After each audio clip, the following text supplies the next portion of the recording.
You made the move. Or maybe you're about to.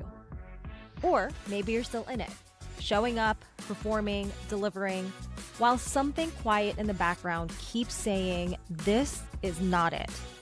Either way, something has shifted and you can't unknow it. Here's what nobody tells you. The landing strip is a little rocky once you come down from the high of accomplishment. There are moments of real excitement, real clarity, like, yes, this is exactly where I'm supposed to be. And then night comes, and the anxiety rolls in, the what ifs, the what am I actually doing? Not because you made the wrong choice, by the way, but because you're standing in the space between who you were and who you're becoming. Done pretending this is enough, done pushing through, done ignoring the thing that keeps pulling at you. That's exactly where this podcast lives. I'm Laura Dionisio, founder of Lead Intact, and I've been exactly where you are. The corporate success that stopped feeling like success, the leap that was equal parts terrifying and necessary, the messy, non-linear process of building something that actually fits and learning to trust yourself through all of it. This is the pivot point. Real conversations about what's actually happening beneath the surface and what it takes to build a life that feels as good as it looks. Not just the wins, the attempts too. Because I'm not here to romanticize the journey. I'm here to show you what it's really like. Let's get into it. Welcome, Jill, to the Pivot Point contest. We're competing. No, welcome, Jill, to the Pivot Point podcast. Welcome back, really, because the listeners don't know this, but this is our second time together. It's just that the first was so good that the universe was like, no, you're going to do it again. That's my interpretation of what happened. Thank you for making time to be here again. I truly appreciate it. It's such a pleasure. I've been looking forward to this. And so much growth happens over time, especially when you're an entrepreneur and you're building something new and you keep growing. So what I would have shared 2 months ago or what we talked about 2 months ago has evolved, and it will be really fun to see what comes out today. Yeah. All right. And just like last time, Jill's a veteran at this point. I am going to go ahead and read your bio just so our listener gets to know you better. I mean, I know you and I think you're awesome, but just so my listeners know that yes, Jill is really awesome and they can see why I'm excited to have you on. Jill Vyn is a proud parent and former nonprofit leader who understands what it is like to carry a lot while trying to stay steady. She works with leaders, entrepreneurs, and professionals who want to experience greater trust, clarity, and steadiness, especially during seasons of growth, responsibility, and change. Her work is grounded in the belief that sustainable leadership begins with a relationship people have with themselves. Drawing on personal experience, Jill understands how easily internal pressure, over-responsibility, and constant striving can become the default, leaving even highly capable individuals disconnected from their own clarity, capacity, and well-being. Jill supports thoughtful, high-performing people who are carrying a lot and recognize that pushing harder is no longer the answer. Freaking men. They don't need more productivity strategies. They need a steadier way to navigate challenges, make decisions, and lead themselves while remaining fully engaged in their work and life. We are for sure going to dive deep into that. Drawing from trauma-aware coaching, nervous system regulation, and deep inner work, spirituality, and practical leadership principles, Jill helps people release unnecessary pressure, strengthen self-trust, and cultivate the presence and resilience needed to lead with greater clarity, confidence, and ease. Thank you again so much for being here twice. I'm so happy to be here with you. This is fun. Yeah. And so let's just dive into it. When I read your bio the first time, this is what really hit me like straight in the feels. You talk about how thoughtful, high performance. Can you hear the ambulance, by the way? Yeah, I wasn't sure if it was in mine or yours. Yeah, we'll just let that. It's just the Brooklyn soundtrack. Okay, let me just let it pass. It's New York. Okay. The part about your bio that really got to me, just because I have been in my own growth as a leader myself, is how you talk about thoughtful, high-performing people who are carrying a lot and recognize that pushing harder is no longer the answer. And I want to dive deep into that because in the beginning of my own journey, and I'm sure a listener is like, yes, I recognize it. But the only thing I know how to do is to push harder. And the only thing I know how to solve this, only way I know how to solve this problem is more productivity strategies. So, can you talk a little bit more about that? Yes, the pushing harder. I'd love to hear your perspective on this, but it's just cultural. It's so cultural. It's ingrained, generational around us. Everyone is pushing harder. I have been that person too, and I still am that person from time to time. What I've learned is that it's this really beautiful part of me that has helped me get to where I am today, but it's not going to help me get me and allow me to expand where I want to be in the future. This has been a very interesting process and unlearning, realizing and reminding my body that I am safe to slow down, that trust the process. I can trust my journey, and I can trust that things are working out for me because they have in the past.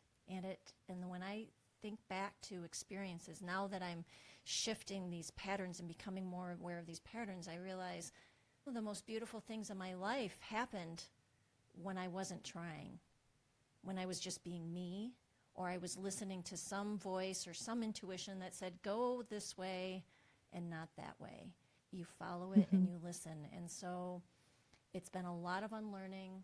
It hasn't been always comfortable in that process, but it has been a gift to be able to recognize the power of letting go. What I'm thinking about, okay, so first I just want to reflect back. I have like a 5-step process based on just what you said. And the first is to recognize that that part of you that was like a go-getter, however you call it, has been really helpful in getting you to where you are. And then the second step is just being radically honest that it's no longer serving. And then the third is unlearning. And I want to go deeper into these steps. The fourth is to remind yourself that it's safe to slow down. And the fifth is trust that it's going to work out. And I love that you said you started to think about in your own life. Basically, you were gathering evidence when things worked out, when you trusted that it was going to work out. I am thinking of who I was just like 5 years ago and probably who you were. And I probably was 1 and like 2-ish. Like I recognized something was off and it was in the form of like breakdowns. Like I have found myself on the floor crying over an email, and I was just like, something is off. But it was hard for me to be honest that it was no longer serving because I look around and I'm like, but the awards, the bonuses, the whatever, there are external factors showing that this is the only way for me to be successful. So I'm curious what your take on it. For a listener who's right there, what would you say to them? I'm going to share personally, and I know this is true for some of my clients as well, but I'm going to share, for me, it was unavoidable for me to acknowledge and get and radically accept what the behaviors or the ways I was showing up were not serving me or the people around me. It's when a couple years ago I co-founded and co-led a nonprofit. A decade later, we got to this place where I was pushing and just trying to do it all, trying to carry it all. My colleague and co-founder, he had passed away a year and a half before that. So it was a year and a half of just, I'm going to hold it. And my arms are up holding it. I had colleagues who said, you're like the mortar for this organization. And I thought, oh, I'm the mortar. I'm so important, right? This ego of, yes, this can't exist without me. And so if you're listening and you're saying like, this business can't exist without me, this organization can't live without me, this whatever insert can't live without me, that's a great moment to say, wait a minute, is that sustainable?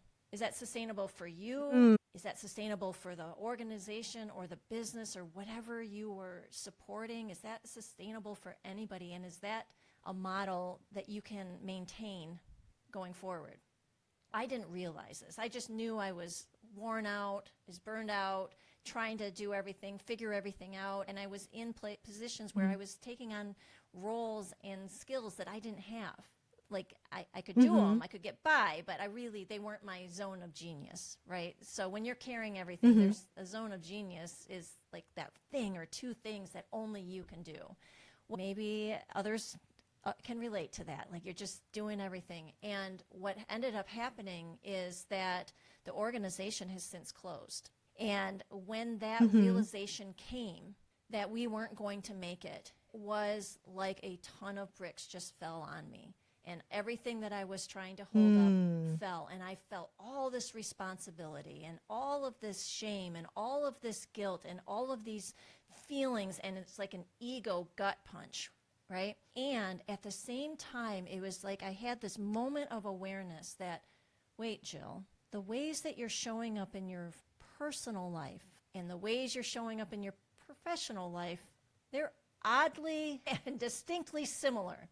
So these people pleasing, these over carrying, these just taking everything on and avoiding conflict or not setting boundaries and not having self-care or self-compassion knowledge, right? I realized that because of those behaviors, because of those patterns that had kept me safe, kept me protected, kept me important, and in all aspects of my life, when it came crashing down in the professional space, I was like, I didn't have a choice. I didn't have a choice but to put up this mirror and say, how have you been showing up? What responsibility do you have right now for this organization and for the closing of it? And what responsibility do you have to shift in your own life so that you can heal and grow and expand into whatever's next? And so I learned it the hard way. And because of that, I believe very strongly in supporting people before the crash.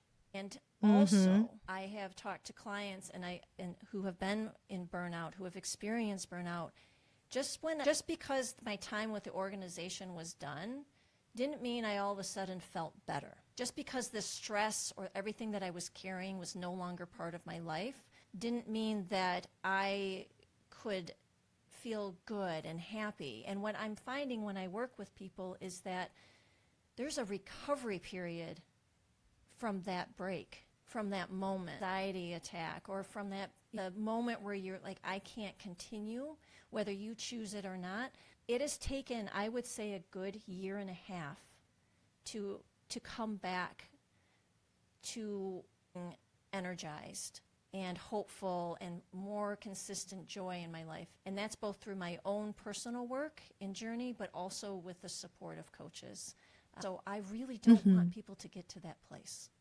I want to help people before they get to that place, when they're recognizing these patterns and these, like starting with that awareness piece. And then the radical honesty, it's a really great place in the moving into that unlearning and that safety to slow down and trust. I believe those all flow together. That's where coaches come in. That's where you come in with your clients. That's where I come in with mine and my community and my individual clients. And because unlearning and relearning, it's a process.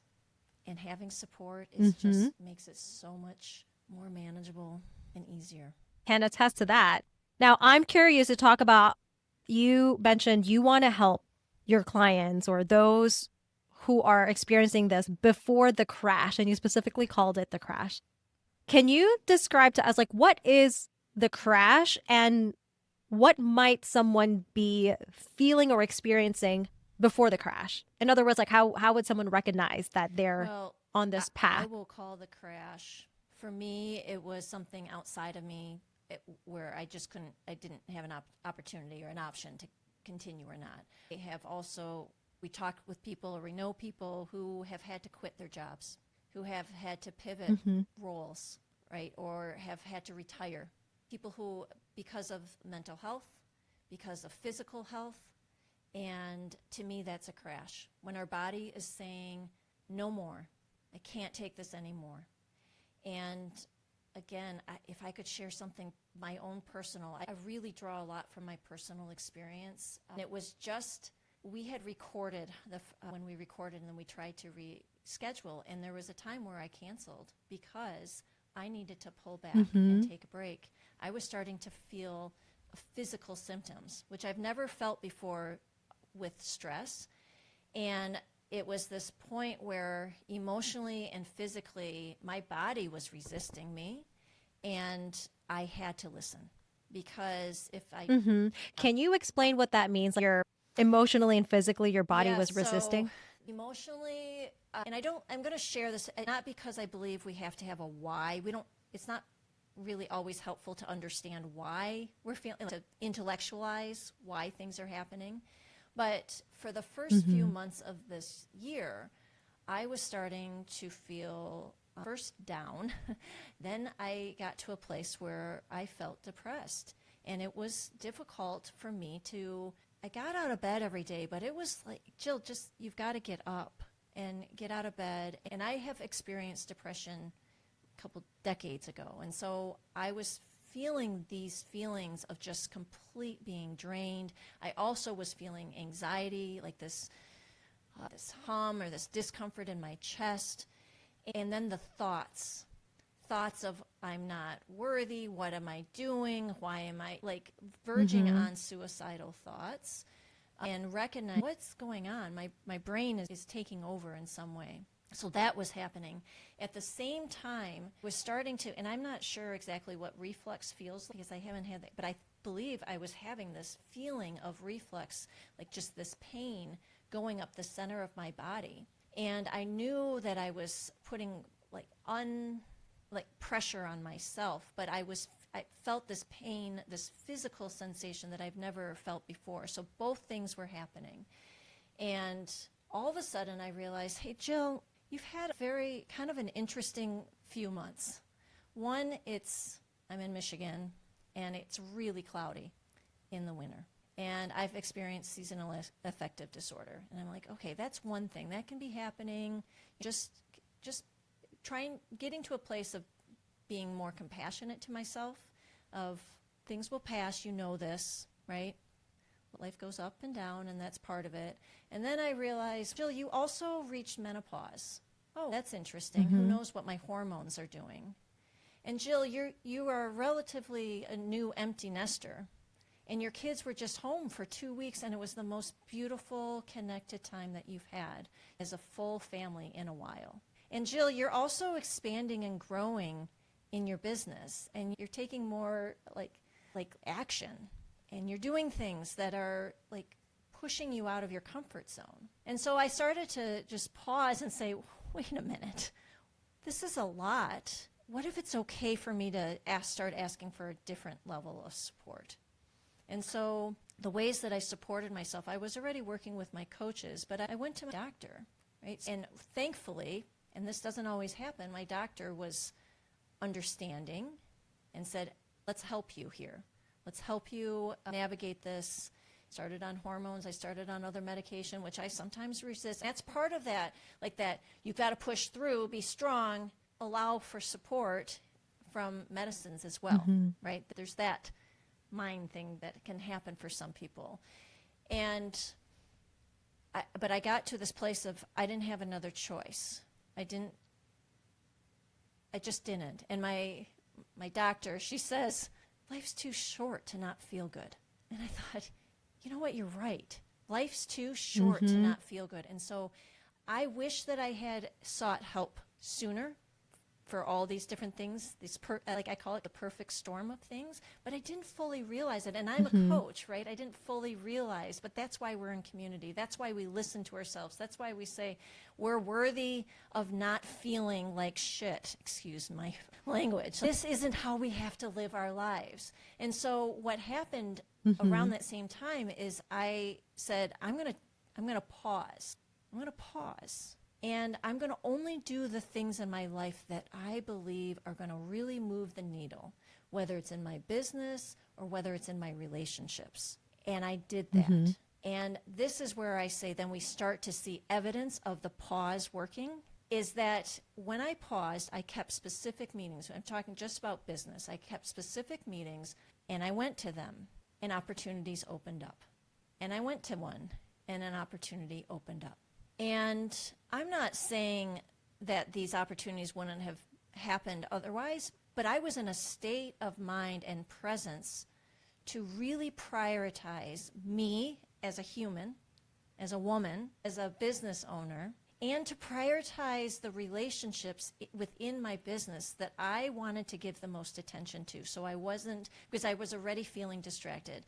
And then in doing that, like this call, this conversation, other conversations that I knew I would be more able to be present, alive, like just fully engaged and honoring of the time we spend together if I postponed them just a little bit.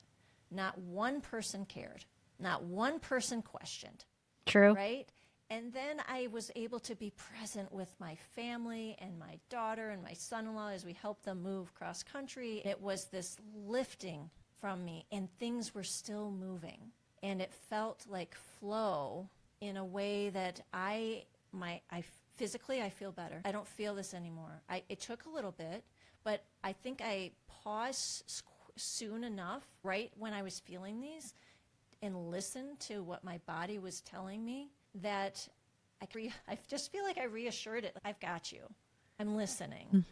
I'm going to slow down, and things are still going to expand. I love that. I'm going to slow down and things are still going to expand. And it sounds like they have been expanding. Yeah.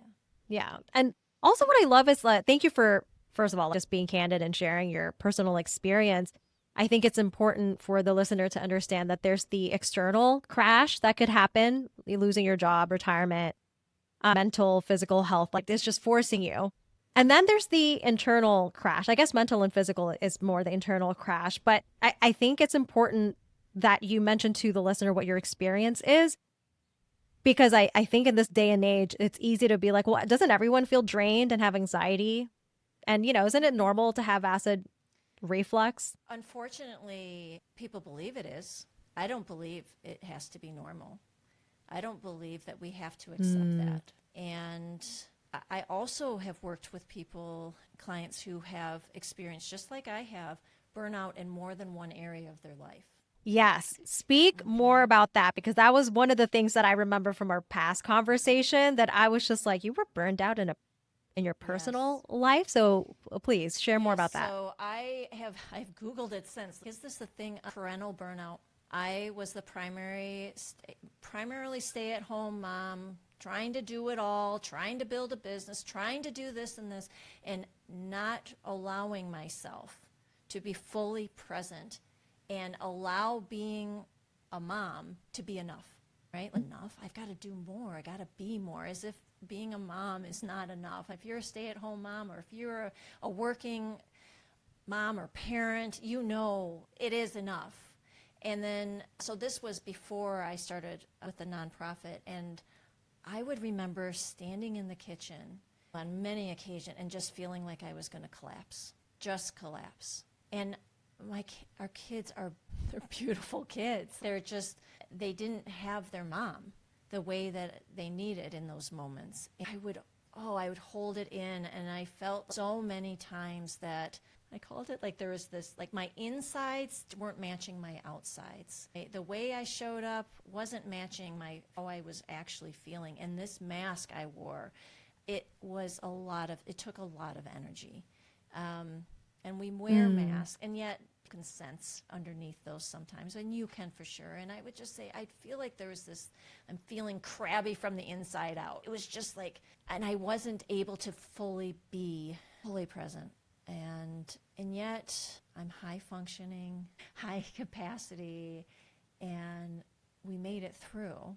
Yes. And we've shifted so many things.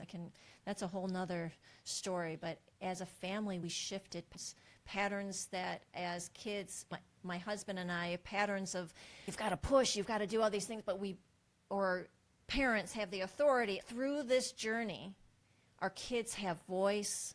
Our kids are so respectful. They have so much empathy. They understand what it means to not be your best and still continue to work on growing and taking responsibility. And I don't know what age exactly all your listeners are, but I would say I'm 51, and I didn't hear a lot of apologies when I was from my parents growing up. I didn't hear a lot of, how are you? Some families did, and they were so fortunate, but it was more of this keep going, do your role, keep pushing through. That's how you get attention, good grades, great as an athlete, working, whatever it is, right? And we shifted that. And for me, it was also this moment of breakdown, but it wasn't my own. It was witnessing one of our daughters who I think she was maybe 7, and I thought, gosh, if we don't change something, I could see fast forward how difficult her life was going to be as a teenager. And so in that moment, and she was never the problem, that's when I decided that I needed to get help. I needed to be, how can I as a parent show up in this family healthier so that I can be solid and I can be a foundation and that net for our kids as they grow up. So there was a breakdown. It wasn't my own in that case, but I still witnessed it, I still felt it, and I still knew that I had to make a decision. And I believe that your listeners, as they're listening, know, if you just know when you're at a decision point. And I also want to reflect back, and I was going to ask you a question of because I'm thinking of my listeners who are moms. And actually, a lot of my friends have said this who are moms. I don't have time. I can't even go 10 minutes without a kid knocking on the door, trying to get to me. It's all on me. And I was going to ask you, so what would you that's because mom guilt is very real. It's normalized, right? But normal does not mean healthy. And what I love about what you said, you answered my question without me having to say it, is your motivation wasn't because that was the right thing to do. Your motivation was you were looking at your 7-year-old daughter and you saw, fast forward, if you didn't change, how it would impact her. So to the moms out there, I think that's an incredibly powerful motivation to take the time, even if it's 2 minutes, whatever it is. I do want to switch it up a little bit because I love that you said earlier how you noticed that how you were showing up professionally was also how you were showing up personally. So can you talk to us about, you talked about the personal burnout and then later the professional burnout. What are some of the similarities that you've seen in both areas of your life? Yeah, I'd love to first respond a bit to the mom. Sure. And it's interesting. I just had a conversation with my husband yesterday, and he is in corporate America, carries a lot, and I know what it's like to live with someone. I know what it's like to be someone who's experiencing burnout. I also know what it's like to live and be the spouse of someone who's living with burnout. And neither place is enjoyable. When he was reading, I have this upcoming training that I'm going to be doing, and it's called Lead Without Losing Yourself. And he was reading the bullet points. This is for, and he said, wow, so many of those are me. And then he said, but I don't know if I could take time to go to something like this. That's exactly what I just said. So when you said that, I thought this is relevant for a parent. This is relevant for a professional who may also be a parent. He's also a parent, right? And so personally believe that you have this opportunity. I encourage everyone to sit for a moment when you do get that 10 minutes, or maybe it's 2 minutes, or maybe it's as you're going to sleep, and imagine yourself fast forwarding. If everything stays the same, how will I feel about whatever's going on in my life in 6 months from now? We used to do this when our kids were babies. If we continue and allow them to beg at a store for something, if I support that behavior right now and tomorrow or the next week, what's going to happen 6 months from now? They're going to keep doing it. If I don't want that to continue, then I have to do something today that's different. So for me, with my 7-year-old or our 7-year-old daughter, and I just saw this emotion and all of these, I knew that this was a cycle I needed to break. I just knew. And so in that moment, I was like, fast forward.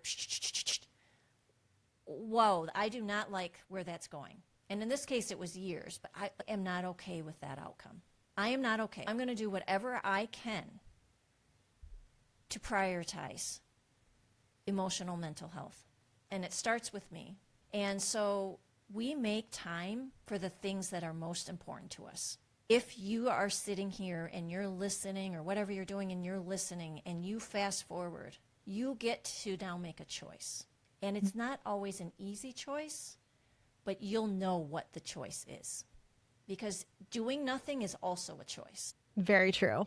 So That's very true. And I see that time and time again. I see that in my own life. I see that in my clients, where we get to choose. You're in this season 2. Before we started recording, you're talking about this identity of becoming this, who am I, like the identity I'm leaving behind. I'd love to hear from you, Laura, like, who have made a choice about your identity on who you're becoming. Mm-hmm. And it's also a decision to leave behind, right? And so. Yeah. Well, I guess if I were to answer that, like, who am I choosing to become and who am I leaving behind? It's easier to talk about who I'm leaving behind because sometimes it's hard to imagine who you get to be. But the person I'm leaving behind is just engineer Laura. I have a lot of great skills from my 18 years in corporate. And by engineer Laura, I mean like the highly analytical one, the one that leans into planning right away, the one who is actually really excellent in future casting and is too reliant on that future casting, not realizing that I can only future cast based on data I have, which means I'm only going to go where I've already been. So that's the identity that I'm letting go of. And the identity I'm stepping into that's still a part of it. But it's like the engineer Laura has gone from driver's seat to passenger seat, or maybe even the back. And instead, it's just this fiercely confident Laura who goes with the flow. And that's so counter to who I've trained myself to be and what I'm discovering and what I've been questioning. We didn't talk about this before the recording. What I've been questioning is, am I really naturally good at structures and systems, or have I trained myself to be good at it? And what if my natural way of being is being in the flow? I'm probably going to find that I'm somewhere in between. But that's the identity I'm stepping into now. It's like, who is that version of me? Like before I told myself, before I inherited the narrative that to be a planner, to be practical is the safest way to navigate this world. And I love how you said part of you is in the back seat. Like, it's still, what a gift that you have a planner, the structure and all the, right? And allowing that part of you to support you in a different way rather than take over. You asked about what are the behaviors in both, like professional. Control is one that how do we let go? How do we not control everything? And for me, and disguised as care sometimes. I hate to admit that, but right, like, how do I want people to be? That's sneaky. Yeah, I don't love that one. And also, people pleasing has been a big one, of not always being able to communicate clearly what I need, what's best for me. That showed up with the organization. What's best as the organization? If I was like the parent of the organization, right? What's best? Making those decisions. I find just kind of everybody to be happy. And sometimes as parents, we do that too. And what I've learned is we get to learn how to be okay even when someone outside of us is not. And we let someone else navigate their emotions. And for kids in particular, what a gift we can give them to be able to help them learn to communicate, learn to feel, learn to process while they're still at home, while they still have support, while they still have someone who's going to be there and put their arm around them. Because when we are people-pleasing and we're trying to allow, either a colleague or a friend or a team member, we're not really being true and authentic to ourselves. And we're also not allowing others to grow into their own gifts and identity in some ways, if that makes sense. Yeah. Yeah, personally and professionally, whether it's with your kids and also like your colleagues. And I love that you brought up that you noticed the pattern professionally is what was also showing up personally. And the reason I specifically wanted to ask you about it is because I think it's really easy to think that we can compartmentalize things. I have since realized you're the same person And what I love is like, without even me saying what I believe, you just called it out based on your own experience. And I especially like, my heart goes out to moms who have not been in the field, like in career for a long time. I've heard a lot. I'm sure you've heard this too, but I haven't held a quote unquote real job for like 15 years. Who am I? Right.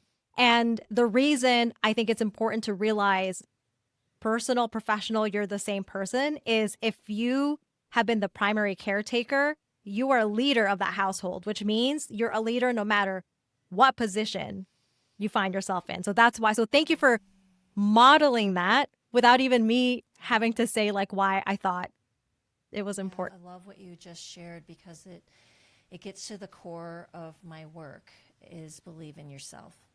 And I had a recent break the burnout cycle training, and it was out is the symptom. You recognize these patterns. It's the identity underneath. And I spoke with someone who attended the training. Oh, and you actually went too. So I spoke to someone I who was was.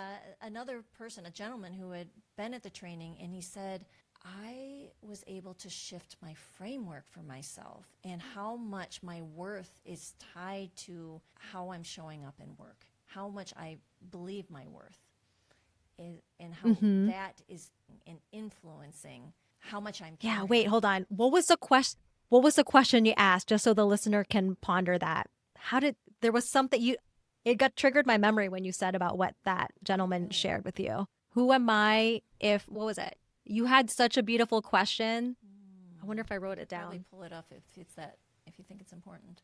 Just for the Yeah, so listener let me, to I'm sit with. sure I don't have everything in my notes because I go with like flow, but okay, Here you it have it. is.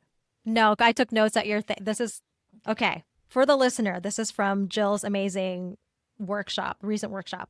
Who am I when I'm not producing? Yeah, Yeah, that's a good one. that has been, that was a question that I asked, who am I when I'm not a day-to-day mom and my kids went away to school? Who am I when my business is just getting off the ground and I'm not producing or having the income flow that I had when I was working as a leader in the nonprofit? Who am I really? And Mm-hmm. that is a question that can rock your world. Yes. So why is it important, Jill, Mm. to answer this I question? believe so that we know our value regardless of what's going on around us. And if you are in a work setting or in a home setting, and it's so easy to get swept up into all the pressures of finances and expectations and what's going on with the kids and do they have friends right now or how are they doing in school or how am I managing this team or like all these things like what's going to happen. But if you get it's like you get swept up into this, and so if you know your Yep. value, things can change around you with you taking it all on as personally.